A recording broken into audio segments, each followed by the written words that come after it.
Hello guys, first thing I want to clear with you all, मेरा कोई specific intention नहीं है इस चैनल पे हम क्या पोस्ट करेंगे, but reason is always there. So I want to show, like I want to record each and every moment of my life and I want to show you guys how I see the world. बाकी आप किसी के लिए कितना भी कर लो, you will get the disappointment at the end. So because you can't be everyone's favorite girl, so be you, the world will so ek short introduction. My name is Kiran Kumari and I am from Dhanbad. नाम तो सुना ही होगा but don't worry, हम violence से बहुत दूर हैं. But हाँ, अगर कोई मेरे साथ चालाकी करता है तो हम कह के लेते हैं उसकी. मेरी स्कूलिंग धनबाद से ही हुई है. मेनली मेरी जो एजुकेशन है वो धनबाद से ही किया मैंने कंप्लीट. और स्कूलिंग मेरी श्री श्री सुरदेव सिंह स्मृति गुरुकुलम से हुआ है. और मेरा जो ग्रेजुएशन है, मेरी फ्रेंड आ गई. तो गाइज, हमारी एयर होस्टेस आ गई है तो हम ये बता रहे थे आप सबको कि मेरा जो स्कूलिंग है वो धनबाद से ही हुआ है. गुरुकुलम से मेरा 10th हुआ और फिर graduation I did it from P K Roy memorial college. If you guys know, you know. Hi तो बोलो, सो रूड ऑफ यू इधर आके बोलो. तो कैसा रहा आपका फ्लाइट? मस्त. सेट ऑफ क्रू जब अच्छा होए, चाहे कितनी हेक्टिक क्यों ना हो, फ्लाइट मस्ती जाती है. भले ही मेरे डार्क सर्कल कुछ और बोले बट मैं मेंटली एग्जॉस्ट नहीं हूँ, ओनली फिजिकली. सो श्री चली गई वॉशरूम, अभी हम आगे कंटिन्यू करते हैं कहीं नहीं है वैसे, वो यहीं पे है. सो सेमेस्टर 1 तक मेरा बहुत इंटरेस्ट था पढ़ाई में, बट क्योंकि हम ऑनर्स अकाउंट्स ऑनर्स लिए थे तो मेरा लेकिन मन नहीं लगता था अकाउंट्स ऑनर्स में. मेरा फेवरेट सब्जेक्ट लॉ था, बट मेरा सपना कुछ और था. मेरा सपना था उड़ने का. तो देन आई डिसाइडेड कि यार यहाँ पे रह के तो मतलब धनबाद में रह के तो नहीं हो सकता. तो आई डिसाइडेड कि पास में चले जाते कहीं. सो कैलकाटा चले गए. तो कैलकाटा पास में था मेरे होम टाउन से. सो ऑल दीज 3 years, जब तक मेरी ग्रेजुएशन कंप्लीट हो रही थी तब तक I work with different companies, जैसे कि टेली परफॉर्मेंस, वहाँ पे अमेजोन में थी. देन फ्यूजन ओयो प्रोसेस था. उसके बाद स्टारटेक फ्लिपकार्ट प्रोसेस था. देन ग्लोबिवा, वो कोविड के टाइम, उस टाइम कोविड आ गया था. फिर ग्लोबिवा में थी, उसमें 1 महीने रही थी. उसके बाद then I changed sun knowledge में. बहुत सॉर्टेड लाइफ था उस टाइम पे. तो मतलब वो केपीओ था, उसमें बीपीओ जैसा वो नहीं था. मतलब हेडेक, लॉगिन, शिफ्ट आवर्स, ये वो, सी सैट, केपीआई मेंटेन करो, ऐसा कुछ नहीं था. ऐसा काम से पहले, मतलब टाइम से पहले आपका काम हो गया ओवर तो आप जा सकते हो. तो फिर वो था मेडिकल बिलिंग के लिए मतलब पढ़ना बहुत पड़ा था उस टाइम पे. और एक रिटन एग्जाम, उनका तो सर्टिफिकेशन इतना हार्ड था, बहुत टफ था वो, बट निकल गया था. उसमें भी बहुत महीने काम की. Then again I join Teleperformance उस टाइम पे, बट वो डोर डैश था. तो जब स्टार्ट किए थे तो वो बहुत ही टेली परफॉर्मेंस जब ज्वाइन किया तो वो बहुत ही ज़्यादा मतलब नॉर्मल सा प्रोसेस में किए थे. उसमें इंग्लिश ज़रूरी भी नहीं थी. तो फिर उसके बाद जब लास्ट में गई, बिफोर लिमिट, हाँ, तो फिर लास्ट में फिर सन नॉलेज के बाद गई टेली परफॉर्मेंस में फिर से सबसे प्रीमियम प्रोसेस में गई, जो कि था डोर डैश चैट प्रोसेस. उसमें बहुत महीने काम किया. वर्क फ्रॉम होम भी दे दिया उन्होंने. स्टार्टिंग से वो रिमोट ऐसी था, वर्क फ्रॉम होम ही था. उसके बाद फिर तो ये जितने भी सारे कंपनीज थे ना, ये सारे बीपीओ थे. एंड इनका एलओबी मतलब जो था वो कस्टमर सर्विस ही था. एंड मेरा जो एलओबी था वो भी कस्टमर सर्विस ही था, सेम. बट सिर्फ सपना नहीं होता सब कुछ, आपके अंदर स्किल्स भी होनी चाहिए, नॉलेज भी होनी चाहिए उस चीज़ की. तो मेरे पास नहीं था कुछ भी उस टाइम पे जब घर से निकली थी, 12th के बाद ही. तो इन सारे मतलब जब तक मेरी ग्रेजुएशन कंप्लीट हुई तो all this 3 years I worked on myself as well.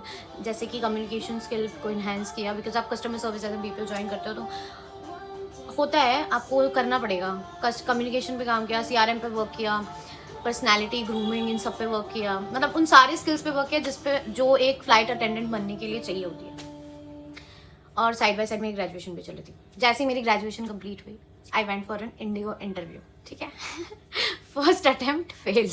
मतलब उनका फर्स्ट राउंड ही ऐसा होता है, लाइक एलिमिनेशन राउंड होता है. मतलब वो लेते भी नहीं है वैसा. 10 लोगों को एक साथ बिठा देंगे, फर्स्ट राउंड में वो एलिमिनेट ही करते हैं. सो फर्स्ट अटेम्प्ट में मेरा वो फेल हो गया. सच बताए तो बहुत ज़्यादा डीमोटिवेट फील हुआ था मेरे को. बट फिर हम सोचे कि यार इतना मेहनत 3 साल तो हम डीमोटिवेट फील होने के लिए नहीं आए, वापस से जाते हैं. तो हम वापस से गए इंटरव्यू देने के लिए. Then I cracked it. मतलब उस टाइम पे ये माइंडसेट लेके गए थे कि डू और डाई वाला सिचुएशन है, करना तो यही है. तो जब भी ऐसे लो फील हो तो ऐसे लूज मत करो होप यार. बस सोचो कि यही करना है, जाओ अच्छे से और काम डन करके आओ. यस. सो सेकेंड अटेम्प्ट में मेरी क्लियर हो गई इंटरव्यू. सेकेंड अटेम्प्ट में मेरी इंटरव्यू क्लियर हो गई. Then I join India's most leading airline which you all know. उसके बाद okay, so if I talk about my journey part, it was amazing being a crew. And it's a lot more than serving a passenger. It's more about safety. And बहुत सारे ups and downs आए, but हो जाता है सब manage एक अच्छे mindset के साथ. एंड देन उसके बाद guys I have a lot of incident to share जो कि 3 सालों में हुई है मेरे साथ इंडिगो में. But will cover it in another video because ये बहुत ज़्यादा लंबा हो जाएगा वीडियो. एंड उसका सेपरेट वीडियो अच्छा होगा if you guys want them. Yeah, so altogether it was an adventurous journey for me, and I'm thankful to each one of क्या यार सच बताया तो हम किसी को थैंक यू नहीं बोल रहे बिकॉज बहुत खींचा है. अगर लीड बेकार आ जाए ना तो भाई फ्लाइट का मर जाता है अच्छे से मूड. हाँ क्यों नहीं बोलेंगे, हम बोलेंगे. तो एक अच्छी लीड ही सबसे अच्छा फ्लाइट करवा सकती है. अगर लीड आएगी सोच कर कि आज तो किसी सबका बैंड बजाएंगे तो वो पूरा फ्लाइट कितना भी आप कर लो वो बेकार ही जाएगा. तो थी बहुत सारे नहीं बहुत. हाँ सो तो बहुत अच्छा था. तो थैंक यू हम सिर्फ उन लोगों को बोलेंगे जो कि ना इन अ गुड वे मेरे को चेंज किया. And personally I have changed as a person after becoming a crew. Like more of a refined version. हम बहुत चेंजेस देखे अपने मतलब इन 3 सालों में पर्सनल लेवल पे. So it was a blessing. And such बताए तो मेरी फैमिली इतनी ज़्यादा सपोर्टिंग है, उनके वजह से नहीं होता ये चीज़. बिकॉज ऐसा भी टाइम आया है जब हम एकदम होपलेस नम हो गए हो और कुछ भी समझ ना आ रहा हो. और स्टार्टिंग में भी जब जा रही थी तो दे वर लाइक कि कोई बात नहीं जाओ, क्योंकि ये बनना था, मेरे को करना था ये. कभी मना नहीं किया उन्होंने. हाँ स्टार्टिंग में बहुत चीज़ें मेरे को फेस करनी पड़ी, पर it's fine, I break through it. But ठीक है. उसके बाद फिर ज्वाइन किया. But right now after working in a row for 6 years I have taken a break, career break. And I feel like I will not say that I'm tired, but I feel like I need this break and I deserve this break to shine again and soar higher. Because इतना करने के बाद अगर चीज़ें वैसी ना चले तो मन नहीं लगता फिर. And I also want a good exposure, so I took a break. तो अभी चीज़ें हैं कतार में, पर हम अभी बता नहीं सकते. सो या ठीक है. तो मेरा कोई इंटेंशन नहीं है. बहुत सारा वार्तालाप हो गया यार. अब तो बाद में मिलता है गाइज. मेरी फ्रेंड मेरे वजह से वेट करे क्योंकि हम लोग फिर शिफ्ट हो गए गुड़गांव, और जब तक हम रिकॉर्ड करेंगे वो वैसे ही बैठे रहेगी, तो हम ज़्यादा देर तक बैठा नहीं सकते उसको. सो ये एक शॉर्ट इंट्रोडक्शन वीडियो है. इसके बाद तो सारे व्लॉग्स आएंगे तो आप देख सकते हो डेली क्या कर रहे क्या नहीं कर रहे, कौन मेरे साथ रहता है, कौन घूमता है, कहाँ घूमते हैं, क्या करते हैं. वो वीक वाइज या फिर हफ्ते में 2 बार हम वीडियो पोस्ट कर सकते हैं. और हाँ that's it. Stay moisturised guys, क्योंकि बहुत ठंड है यहाँ पे नहीं सब जगह है, बट दिल्ली गुड़गांव साइड बहुत ज़्यादा है.